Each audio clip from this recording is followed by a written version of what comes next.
10 million out of 200 Africans depend on fisheries for their livelihood. They catch, process, eat, sell fish or build boats, make nets, manage the fishery or trade fish in the markets. Whatever they do, they are earning their living. There are 2.8 million people employed directly in catching fish in Africa. This is almost 8% of the total global number of fishers, more than twice the numbers in the EU, Australasia, America and Pacific. The way that Africa fishes today is inefficient. Our policies, governance, management of our fisheries and trade in fish products are failing to safeguard these important economic and social benefits for future generations. Well, basically the major threats are the human beings themselves because of the increasing human population. The amount of fish, the quantities of fish being harvested from the oceans, lakes, rivers and floodplains have almost reached their limit. So there are more mouths to feed than what the oceans and the lakes can produce for us. L'accroissement des populations à travers le monde. Et dans les pays comme l'Asie, il y a une marge importante de population qui a quitté le niveau de pauvreté, qui tendent vers devenir donc des populations à niveau moyen. Ça veut dire qu'ils ont besoin encore donc de ces produits-là qui jusque-là ils étaient sans accès. Ces produits-là arrivent à leur table. Ils sont donc de grandes quantités et qui poussent à certaines organisations ou à certaines sociétés d'aller chercher les poissons là où ils sont, même s'il faut enfreindre certaines lois. Les Chinois arrivent, ils ne viennent pas illégalement en fait. Les Chinois arrivent à travers des Camerounais qui détiennent les licences de pêche. Ceux qui détiennent la licence de pêche ne sont pas forcément des pêcheurs, c'est des hommes d'affaires qui n'ont pour seul objectif que de monnayer, de rentabiliser leur licence. Pour l'Afrique, le plus grand défi en matière de pêche aujourd'hui, c'est d'abord notre capacité à surveiller les eaux africaines. Vous savez qu'il y a beaucoup de piraterie des bateaux qui ne sont pas autorisés à exploiter les eaux africaines et qui, du fait que les États africains n'ont pas de bonne capacité pour surveiller leur pêche, ces bateaux-là viennent et exploitent nos ressources sans contrepartie. Cela a des implications graves sur notre système d'alimentation, mais cela aussi met en péril les accords économiques que nous avons avec certains partenaires, comme par exemple l'Union européenne, qui interviennent dans nos eaux de façon plus légale avec une contrepartie financière. The greatest challenge is lack of effective regulation. Some of these waters in the Great Lake region are shared by neighbors with different policies and different effective regulation bodies. What we are trying to do now to overcome that one is to work as a regional bloc. In East Africa, especially on Lake Victoria, we are working together with Kenya and Tanzania. We are trying to bring Zaire on board, especially with Lake Albert and Lake Edward, because these are shared resources. So while we are patrolling and regulating our side, the other side was not being regulated. And you know there is no boundary in the lake that stops fish from moving one place to another. Le premier problème, c'est celui relatif au changement climatique. Vous savez très bien que l'Afrique est en train de perdre de grandes superficies en eau, précisément l'eau continentale. Les fleuves s'assèchent, les lacs se réduisent en superficie et même en profondeur. Et également au niveau des pays côtiers,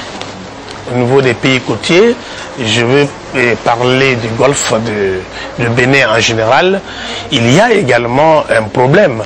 Et le problème qui est lié à la concurrence par rapport aux pays d'Europe qui viennent pêcher sur nos côtes. The abuse has been rampant, in particular poor fishing practices using mosquito nets, for example. for fishing is quite a common occurrence, or they'll use sacks that are usually used by marketeers for potatoes or onions and what have you, and that is a very common occurrence in many of the water bodies. Globally, estimates suggest that revenue losses, which stem directly from fisheries mismanagement and illegal fishing, amount to some $100 billion annually. Africa is one of the key victims of this loss, with an estimated $1 billion per year drained constantly from our continent.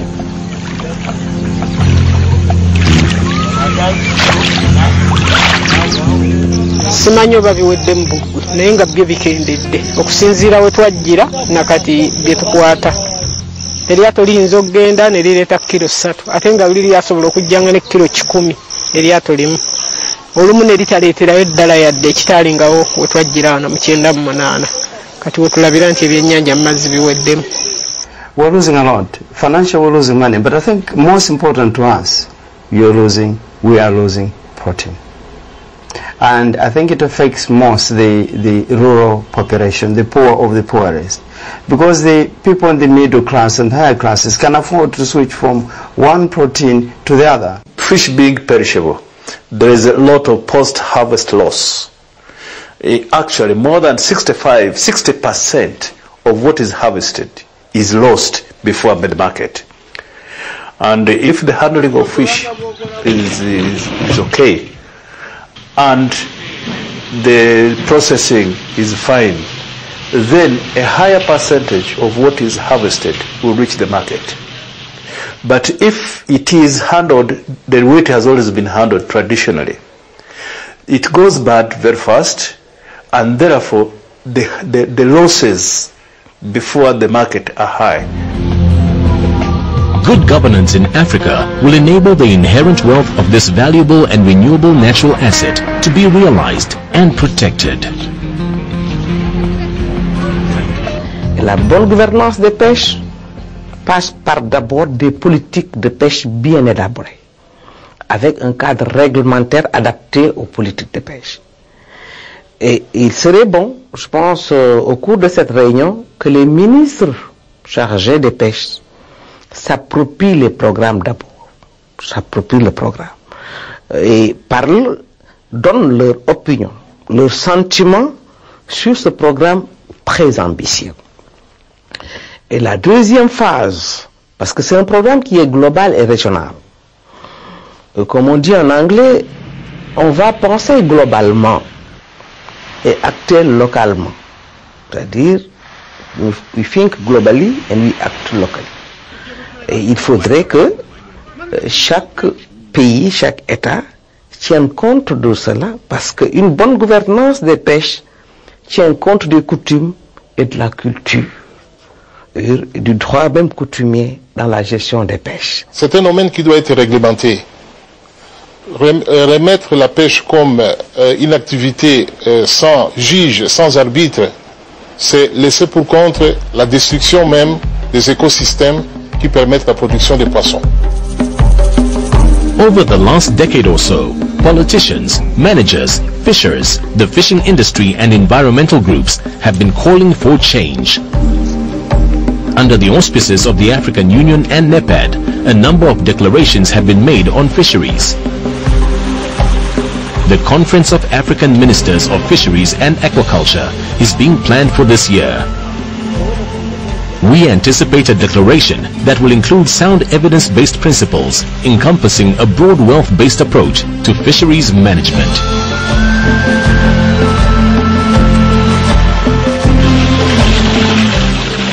Lake Malawi is depleted because we are simply fishing and fishing and fishing. Now we started a system of developing fish farms, fish ponds and all over the place. And I think a lot of people now are taking that as a business. They didn't see it as a business outside the lake, but even up country.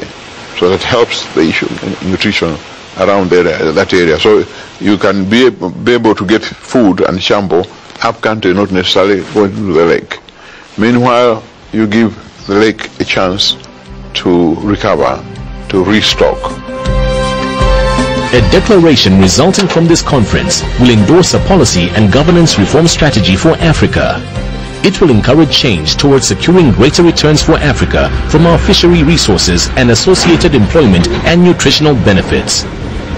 These returns would stimulate economic growth and provide pathways for poverty reduction across the continent. This can be achieved by sharing a common vision for African fisheries with greater political commitment at both national and regional levels. Change is not easy. It will take time and effort to introduce new robust approaches that are accepted and that work. Aquaculture is the way forward for African fisheries, because Africa, yes, has got the Great Lakes, but there are only a few countries that have got got lakes, right? The rivers, yes, there are rivers, but those rivers must support the growth of aquaculture. My mind is tuned towards aquaculture, so that even on the lake, people should not go hunting and gathering. Even on the lakes, people should actually farm. We must harness this water and use it to produce food. Emisomo y'okweyongera mu bavubi ne tusobola okukuuma ennyanja, kuba abamu bajja ku nnyanja nga tebamanyi nkozesa gye balina gikozesa. Kati ng'obutimba obuvubibwa ba fisheries officer batusomesa tulina kuva ku yinki 6 okuvuba, naye ate abamu bajja ne baleeta yinki 3 ekiyinza okuba nga nakyo kyongera okukendeeza ebyennyanja mu mazzi. Kati nze ndabanga emisomo gikyetaagisa nnyo mu bavubi abatannaba kumanya nkozesa ki. L'Afrique est le pays qui a les meilleures ressources naturelles et qui n'arrive pas à exploiter ces ressources naturelles. Pourquoi?